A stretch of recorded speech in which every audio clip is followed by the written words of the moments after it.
주님과 함께 걷다 보면 고통도 기쁨으로 변하는 줄 믿습니다. 오늘 이 찬양을 들은 우리에게 그런 은혜와 기적이 임할 줄 또한 믿습니다. 오늘 하나님께서 주시는 말씀을 나누고 이 말씀을 듣고 누리는 우리에게 그 은혜가 영원히 임할 것을 믿습니다.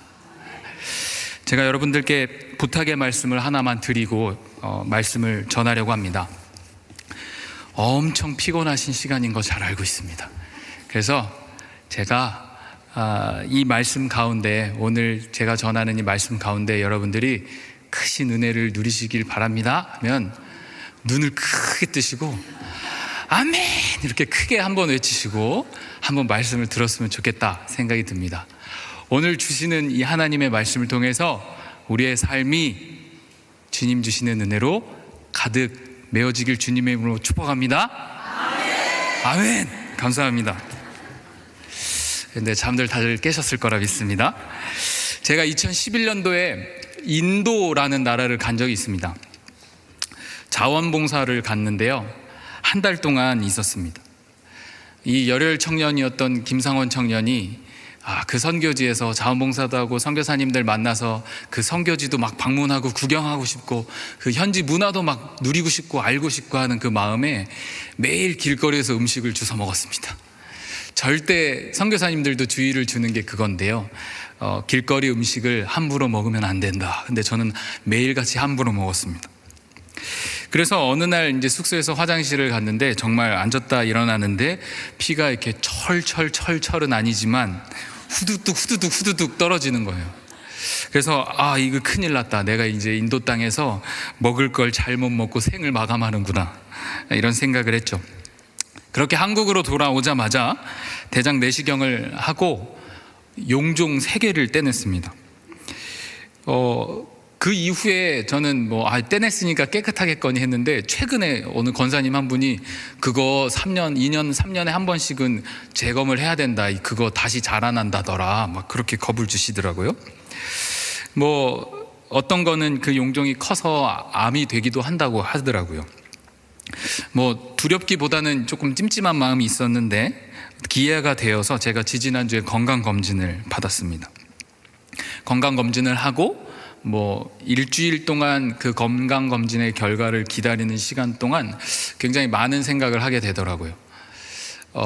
최근 들어 우리 화평교회 성도님들 중에 이제 많이 이제 질병에 걸리셔서 아파하고 계신 분들을 또 자주 뵙다 보니까 또 더 그런 건지도 모르겠는데, 혹시 내가 어떤 위중한 병에 걸려서 이 삶을 오래 유지하지 못한다면 어떻게 될까? 참 젊은 녀석이 별 걱정도 다 한다 생각하시겠지만 저에게는 그렇게 문득 생각이 찾아왔습니다.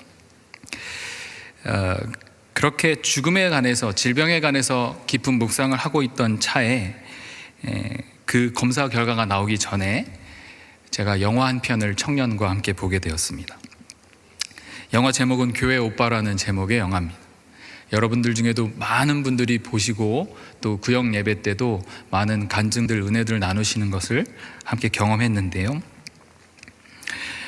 그 영화에 나오는 주인공 이관희 집사의 삶을 그린 영화인데, 이게 젊은 부부인데 아내가 첫 딸을 출산합니다. 그리고 딸을 출산한 지 얼마 되지 않아서 이관희 집사님이 속이 너무 아프고 이상해서 병원을 가서 검사를 했더니 대장암 4기 판정을 받습니다. 그때 그의 나이가 37살이죠.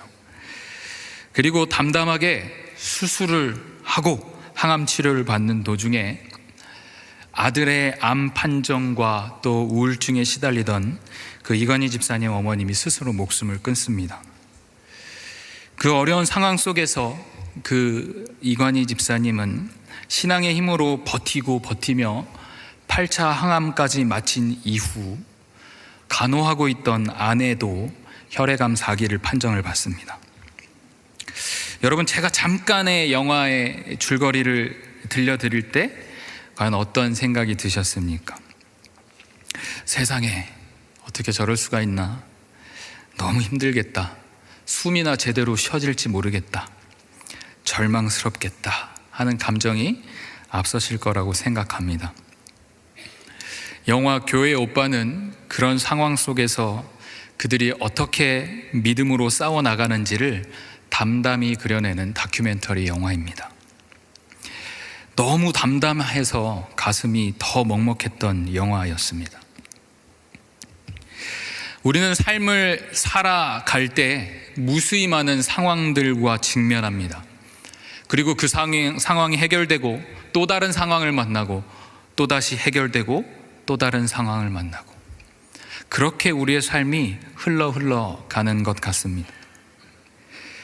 그 해결되어지는 과정을 살펴보면 그 과정 속에서 우리가 그동안 믿고 따르며 의지하는 것이 무엇이었는지 분명하게 드러납니다. 그냥 고생 끝에 낙이 온다라는 옛 어르신의 말들을 따라 그냥 버텨보자인지, 시간이 약이야 하는 이 세상의 말에 따라 그냥 시간을 죽여보는 일을 하는 건지, 아니면 신실하신 하나님의 계획을 믿고 신뢰하고 잠잠히 기다리는지. 예수 그리스도를 따르는 우리는 지금 이 시간 속에 살아가지만 우리의 삶은 이곳에서 멈추지 않음을 확신합니다. 이 생의 삶의 끝에 죽음에 이어 영원한 내세가 있음을, 그리고 그 영원한 시간을 하늘의 영광 가운데서 거하게 될 것을 저는 확신합니다. 여러분도 확신하십니까? 오늘 본문은 믿음으로 의롭다 하심을 받은 신자들은 하나님의 영광에 동참한다고 말씀합니다. 의롭다 하심, 그 의롭게 하시는 은혜가 우리의 삶에 어떤 변화를 일으키는지에 대해서 이 시간 함께 나눠보고자 합니다. 십자가에서 예수님은 그 사랑과 공의를 모두 충족시켜 주셨습니다. 죄인인 우리의 죄를 없이 하셨는데 우리의 죄를 싹 다 가져가시고 자신의 의를 선물로 주셨습니다. 죄도 없으신 그분이 우리를 대신해 그 죽음을 짊어지셨습니다. 우리는 철저히 멸망받을 자였는데 그 죄를 없이 하심으로 마이너스에서 제로가 되었고, 그저 제로로 멈춘 것이 아니라 하나님의 의를 선물로 받아 어마어마한 유익을 누리는 자들이 되었다라는 겁니다. 로마서 3장 24절 말씀, 그리스도 예수 안에 있는 속량으로 말미암아 하나님의 은혜로 값없이 의롭다 하심을 얻은 자 되었느니라. 우리가 이 하나님의 은혜로 말미암아 그 의로움을 값없이 얻었다 말씀하십니다. 하나님의 그런 은혜를 바르게 깨닫는 자들은 반드시 무엇을 경험한다고요? 변화를 경험합니다. 우리의 삶이 좋을 때나 나쁠 때나 은혜를 모르는 자들과 분명히 차이를 만들어냅니다. 그 의로움을 바르게 깨닫는 자들, 그 변화의 첫째는 무엇인가 하면 하나님과 화평한다는 겁니다. 이것은 하나님과 완전히 화목하다는 겁니다. 우리의 노력이나 결과로 이루어지는 것이 아니기에 예수님을 가지지 못한 자들은 죽었다 깨어나도 누릴 수 없는 평안함입니다. 앞서 말씀드린 우리의 미래, 언제일지 모르는 그 심판의 날에도 당연히 어떤 두려움도 없는 상태입니다. 이 화평함은 오직 예수 그리스도를 통해서만 소유할 수 있습니다. 사도행전 4장 12절 말씀 함께 보시겠습니다. 다른 이로서는 구원을 받을 수 없나니 천하 사람 중에 구원을 받을 만한 다른 이름을 우리에게 주신 일이 없음이라 하였더라. 아멘. 우리는 예수 그리스도를 통해 구원을 선물로 받아 하나님의 의를 누리는 자들이라는 겁니다. 그 변화 두 번째는 우리가 서 있는 이 은혜로 들어간다는 겁니다. 로마서 5장 2절 말씀에 또한 그로 말미암아 우리가 믿음으로 서 있는 이 은혜에 들어감을 얻었으며 이 은혜에 들어간다 하는 것은 그리스도 안에 머문다는 것입니다. 팀 켈러 목사님의 말씀에 의하면 세상 어디를 가든 천국 왕실 안에 늘 머문다 라고 표현합니다. 의롭다함을 얻기 전에 하나님과 원수되었던 상태, 그 상태에서 하나님과의 적대감만을 없앤 것 아니라 이제는 하나님과의 친밀함 가운데로 들어간다, 그리스도 안에 거한다 라는 의미입니다. 그로 인해 그리스도 안에 거하는 것으로 인해 얻는 결과가 변화의 세 번째입니다. 우리가 하나님의 영광을 바란다라는 겁니다. 5장 2절 하반절 말씀에 하나님의 영광을 바라고 즐거워하느니라. 그리스도인의 소망은 그저 조금 희망적이다 아닙니다. 그 희망으로 가득 찬 확신을 이야기하는 겁니다. 믿음이 있는 자들은 그 믿음이 우리에게 소망을 주었다는 것을 확신합니다. 그리고 그 모든 소망이 우리의 자랑이 되고 기쁨이 된다라는 겁니다. 로마서 5장 5절 말씀입니다. 5장 5절 말씀 우리가 한 목소리로 함께 읽어보면 좋을 것 같습니다. 시작. 소망이 우리를 부끄럽게 하지 아니함은 우리에게 주신 성령으로 말미암아 하나님의 사랑이 우리 마음에 부은 바 됨이니. 아멘. 그 소망은 우리를 절대로 부끄럽게 하지 않는다 하십니다. 여기서 말하는 부끄러움이란 이런 부끄러움, 그런 수줍음을 이야기하는 것이 아닙니다. 제가 적절한 예화를 찾아왔는데요, 잘 들어보세요. 제가 예전에 가족들과 함께 여행을 갔습니다. 부모님들 다 모시고 갔는데요, 온 가족이 워터파크에 갔죠. 휴가철이라 사람이 엄청 많았습니다. 미끄럼틀이, 긴 재밌는 미끄럼틀이 있어가지고 줄을 섰는데 30분이 걸렸습니다. 이렇게 계단을 막 올라가는데 다 줄이에요. 줄 해서 맨 끝에 당도했습니다. 이제 우리가 탈 차례인데 거기 있는 요원, 젊은 애띤 여자 청년같이 보이는 요원이 저희 부모님 나이를 대뜸 물어보는 겁니다. 그래서 저희 부모님은 워낙 솔직하신 분이어서 나는 62세요, 저희 어머니는 61세요 이렇게 말씀을 드렸더니 탈 수 없다라는 겁니다. 60살까지만 탈 수 있다는 겁니다. 안타깝게도 절대 안 된다는 겁니다. 저희 아버지께서 이게 굉장히 수줍음이 많으신데 굉장히 멋쩍게 그냥 좀 한번 탑시다 이렇게 말씀하셨는데 절대 안 된다는 겁니다. 젊은 여자분이 어쩜 그리 융통성이 없는지 태도도 엄청 딱딱하고 단호하고 정말 저희 가족 모두가 다 기분이 상했습니다. 그래서 제가 이제 참다 못해서 이제 승질을 부린 건 아니고요, 앞에 찾아가서 줄을 30분을 넘게 쓰셨다, 그리고 내려가는 출구가 하나다, 저 많은 사람들이 줄 서 있는 곳을 역행해서 가는 게 얼마나 창피한 일이겠냐, 조금 상황을 좀 이해해 달라, 한 번만 타자. 절대 안 된다는 겁니다. 안 된다는 이유는 그겁니다. 안전, 혹시나 어르신이니까 심장마비나 그런 거 있으면 자기네들이 책임을 져야 한다는 거예요. 그래서 제가 이제는 막바지에 다다라서 안전 걱정 마라, 일 있으면 이 업체, 이 워터파크에 책임 묻지 않겠다, 우리가 다 감당하겠다, 그러니까 한번 타자, 이렇게 제가 이제 조용히 말합니다. 어떻게 됐을까요? 절대 안 된답니다. 이제 뒤에서 사람들은 수근수근 거립니다. 굉장히 난감하고 민망한 상황이 되는데 그 민망함을 견디시지 못하고 저희 아버지 어머니가 기분이 상하셔서 그 수많은 30분 수많은 그 줄의 행렬을 역행하셔서 두 분이 내려가셨습니다. 자식된 도리, 자식된 마음은 정말 슬퍼서 어쩔 줄 몰랐습니다. 저희 부모님에게는 이 일이 굉장히 씁쓸한 기억으로 남아 있을 겁니다. 하지만 저는 굉장히 귀한 예화를 하나 얻었습니다. 그렇습니다. 우리가 믿는 그분은, 우리가 붙드는 소망은 우리가 최후의 심판의 날에 우리를 절대 부끄럽게 하지 않습니다. 우리는 줄을 서서 올라가든 뛰어 올라가든 그 자리에 섰을 때 무사 통과하는 자들입니다. 그 승리의 그리스도를 소유하지 못한 자들은 분명 그때가 이르러서 얼렁뚱땅 들어가려고 해도 절대로 받아들여지지 않을 겁니다. 부끄러움을 당할 것이다 라는 겁니다.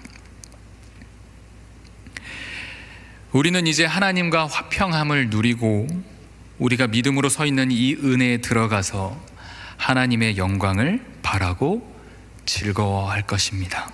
이것이 제가 오늘 드리는 말씀의 결론일 것입니다. 이렇게 결론이 맺고 딱 끝나면 아름다운데 참 안타까운 건 그겁니다. 우리가 매우 약하다라는 겁니다. 가끔 저는 한남동에 가고 싶어집니다.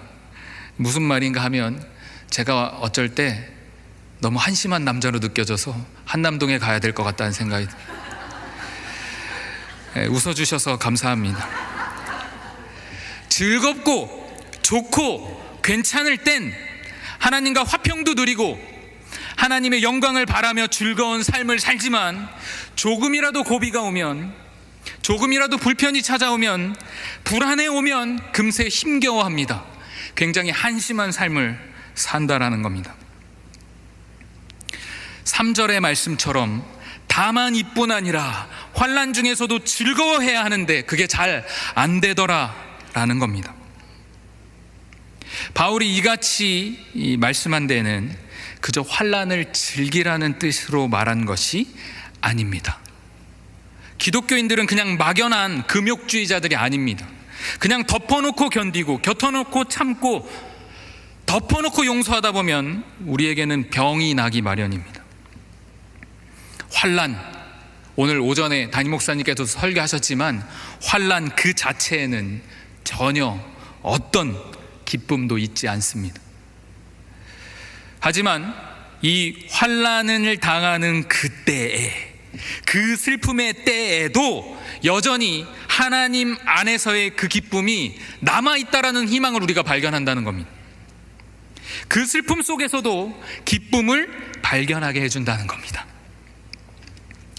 환난을 통해 더욱 확신 가운데 나아가며 결국엔 감사로 마무리하게 됩니다. 믿음으로 의롭다 하심을 바르게 깨닫고 믿는 우리에게는 그 환난이 그저 환난으로만 멈추는 것이 아니라 그 환난은 굉장히 유익한 연쇄작용을 일으킵니다. 인내를 이루게 해줍니다.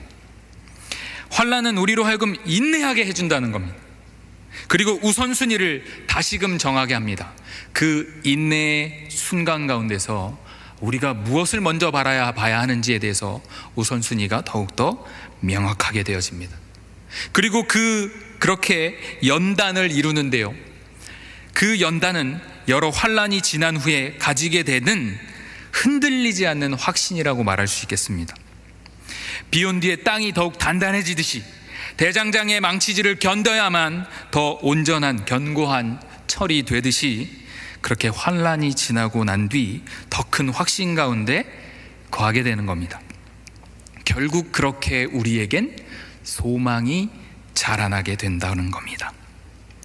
장차 우리에게 주어질 크나큰 영광에 대한 확신, 그것이 우리가 환난 중에 하나님의 사랑을 경험하게 만들어 줍니다. 여러분 삶 가운데 환난이 있으셨습니까? 어떻게 지나 보내셨는지요? 여러분들의 지금 삶의 순간 가운데 환난이 찾아오셨습니까? 찾아왔습니까? 어떻게 맞이해야 할까요? 환난을 경험할 때 어떤 이들은 이렇게 말합니다. 내가 지은 죄가 많아서 하나님이 나를 친 거야. 나를 참다 치신 거야. 벌을 받는 거야 라고 생각한다고 합니다. 만일 그것이 사실이라고 한다면 우리가 어떤 확신 속에서 하나님이 우리를 사랑한다고 생각할 수 있겠습니까? 우리에게 주신 환난, 고통, 그 어려움 또한 하나님께서 우리를 사랑하시기에 주심을 믿으시기 바랍니다. 하나님께서 우리에게 환난을 주시는 이유는 다 같이 한번 절 따라해 주십시오. 우리에게 기적을 보이시기 위함이다. 어떤 기적일까요? 그동안에 가리워진 우리의 믿음의 눈을 씻기는 기적입니다. 그동안에 우리가 의지하고 신뢰하고 바란 것이 하나님이었는지 아니면 나 자신이었는지, 나를 포함한 다른 어떤 것이었는지를 발견하게 되는 기적입니다. 그리고 그 발견함 가운데서 이제 하나님만을 온전히 신뢰하게 되는 기적을 보이시기 위함이다라는 겁니다. 우리는 이 기적들을 통해서 회복을 경험합니다. 제가 본 이 교회 오빠라는 영화는 우리에게 잔잔한 여운과 부끄러움을 선물하는 영화입니다.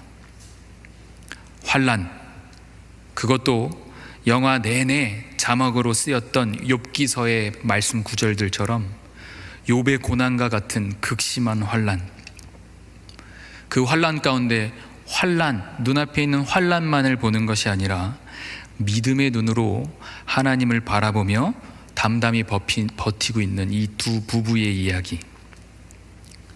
누군가가 그 영화 주인공인 이관희 집사님에게 물었습니다. 당신은 왜 하루라도 더 살려고 합니까? 우리가 생각할 때 지금 아장아장 거리는 예쁜 딸, 그리고 이제 결혼한 지 얼마 안 된 사랑하는 아내를 두고 앞길이 창창한 젊은 날에 죽음을 앞에 둔 이 사람이 하루라도 더 살고 싶은 이유는 가족 때문에, 자신 때문에일 거라고 생각이 되어지지만 이관희 집사님의 대답은 저에게 충격을 주었습니다. 서툴고 부족한 점들이 많았던 삶이었기에 하루라는 시간이라도 주어진다면 조금이라도 더 온전하고 좀 성숙한 하루를 더 살 수 있는 기회를 갖고 싶어서입니다 라고 대답했습니다. 우리는 그저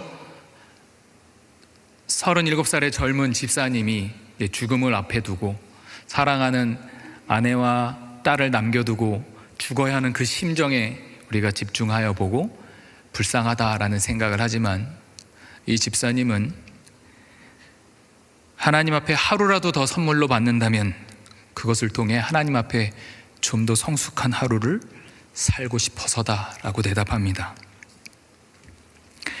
그리고 그렇게 점점 죽어가는 그 이관희 집사님, 그 여정을 다큐멘터리로 그렸는데, 죽음을 앞에 두고 아내와 이런 이야기를 나눕니다. 여보, 짧은 시간에 너무 큰 고난을 연달아 받았지만 그 덕분에 우리는 누구도 경험하지 못한 하나님의 깊은 사랑과 은혜를 체험한 것 아니겠는가? 암 자체는 축복이 아니지만 질병을 만난 이후에도 삶이 이어지고 있다는 것이 얼마나 큰 기적인지 모른다. 누군가는 이 위중한 병 가운데서 갑자기 병이 낫는 것을 기적이라고 말하지만, 고난을 통해서 더 하나님 앞에 나아가는 삶을 산다면 그것이 기적이고 충분히 행복한 삶이다 라는 고백을 했습니다. 이관희 집사님의 이 고백이 환난을 만난 우리에게 동일하게 고백되어지길 소망합니다. 환난을 만났을 때 불평과 원망을 쏟아내는 한심한 제게도 그런 고백이 넘쳐나면 좋겠습니다. 다른 누군가가 또 이관희 집사한테 묻습니다. 이렇게 극심한 아픔과 어려움, 이 상황 가운데서 하나님을 한 번이라도 원망할 만한데, 흔들릴 만도 한데 어떻게 그럴 수 있는가 집사님께 물었습니다. 이관희 집사는 재미있는 예화를 들어 얘기했는데요, 자신만의 손익 계산서를 만들어 본다라고 대답했습니다. 그것은 무엇인가 하면 이렇게 종이에다 이렇게 해서 왼편에 하나님께 받은 은혜들을 적는 겁니다.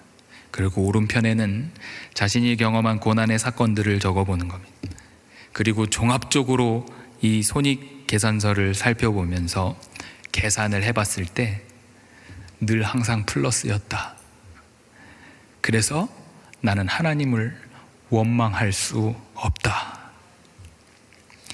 지금의 내 처지를 바라보느라 하나님께 받은 은혜를 날마다 까먹는 우리, 그런 우리에게 오늘 말씀은 우리가 소망 중에 거할 수 있는 큰 위로의 말씀인 줄 믿습니다. 이간희 집사님의 고백과 간증은 부족한 우리를 들여다보는 특별한 은혜의 기회로 삼으셨으면 좋겠습니다. 사랑하는 성도 여러분, 우리가 여전히 영적으로 무력해서 죄 가운데 있을 그때 그리스도께서 우리를 위해 죽으셨습니다. 우리가 연약하여서 경건하지 못할 그때에도 그분은 우리를 위해 죽으셨습니다. 하나님과 원수되었던 우리를 위해 그리스도의 죽으심으로 우리는 하나님과 화목하여 화평을 누리게 되었습니다.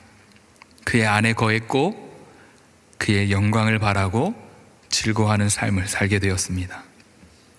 이것이 우리의 상황이나 감정 때문에 흔들리지 않았으면 좋겠습니다. 날마다 우리와 동행하시는 예수 그리스도를 끝까지 바라보며 신뢰하며 나아가시는 저와 여러분 되시기를 주님의 이름으로 간절히 축원합니다. 마지막으로 저를 부끄럽게 만들고 다시 살게 한 이관희 집사님의 고백을 소개하며 마치려 합니다.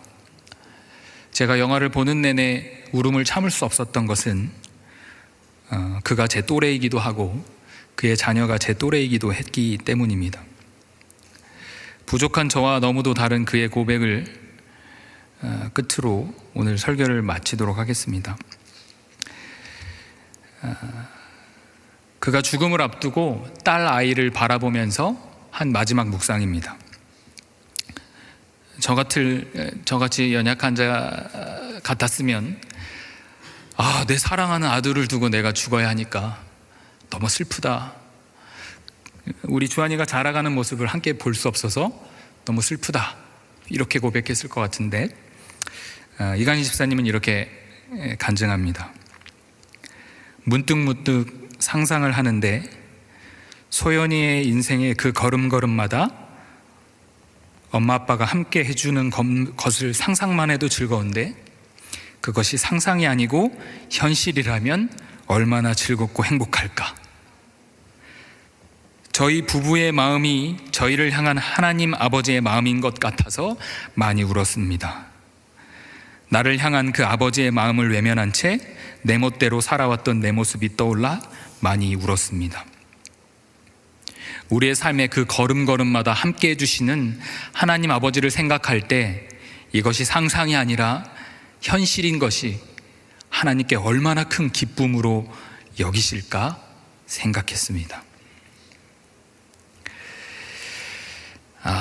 죽음을 앞두고 아직 아장아장거리는 딸 아이를 바라보며 함께 해주지 못한 미안함에 눈물 짓는 것이 아니라 아버지의 마음을 외면했던, 그리고 함께 동행하시는 하나님께서 큰 기쁨 가운데 나와 함께 하시다는 그 상상만으로도 즐거워한다는 그 고백들. 그는 결국 생을 마감했지만 그가 살지 못했던 이 인생을, 우리에게 주어진 이 하루하루를, 우리가 살아내고 있는 이 하루하루를, 그리고 앞으로의 모든 삶 동안 우리의 입술에서 떠나지 않는 고백이 되길 주님의 이름으로 간절히 축원합니다. 함께 기도하겠습니다. 거룩하고 아름다우신 주 하나님, 죄된 우리를, 연약하고 원수되었던 정말 주님 앞에 보잘것없는 우리를 하나님 사랑으로 품으시고 예수 그리스도를 보내셔서 십자가를 통해 우리 죄를 사하시며 우리에게 거룩하신 하나님의 의를 주시며 그렇게 우리를 사랑해 주셔서 진실로 감사합니다. 그 사랑에 힘입어 우리가 하나님과 화평하며 그 은혜 안에 거하며 하나님의 영광을 바라고 즐거워하는 삶을 살 수 있도록 우리를 신자로 불러주심에 진실로 감사합니다. 아버지 주신 이 믿음을 우리가 이 생을 마감하는 그날까지 영원히 굳건히 지키며 나아갈 수 있도록 우리에게 날마다 굳은 믿음 더하여 주시옵소서. 주님께서 주신 이 하루하루를 아버지 낭비하지 아니하고 기쁨과 감사 가운데 아버지 앞에 드릴 수 있는 우리 모두 될 수 있도록 은혜를 덧입혀 주시옵소서. 지난 우리의 삶을 바라보며 아버지 하나님 뜻대로 살지 못했고 내 뜻대로 살았던, 나와 동행하시고 하루하루 나와 그렇게 함께 하시는 것을 기뻐하시는 주님을 인식하지 못하고 주님 없는 듯 살았던 우리의 연약함을 주여 용서하여 주시옵고, 이제는 주님만 바라며 그렇게 담대한 믿음의 삶을 살아갈 수 있도록 은혜를 덧입혀 주시옵소서. 이 시간 이 말씀 가운데 귀한 은혜를 주시고 결단함을 주시고 깨달음을 주신 주님 아버지께 감사와 영광을 올려드리옵고, 사랑이 많으신 예수 그리스도 이름으로 감사하며 기도 올려드립니다. 아멘.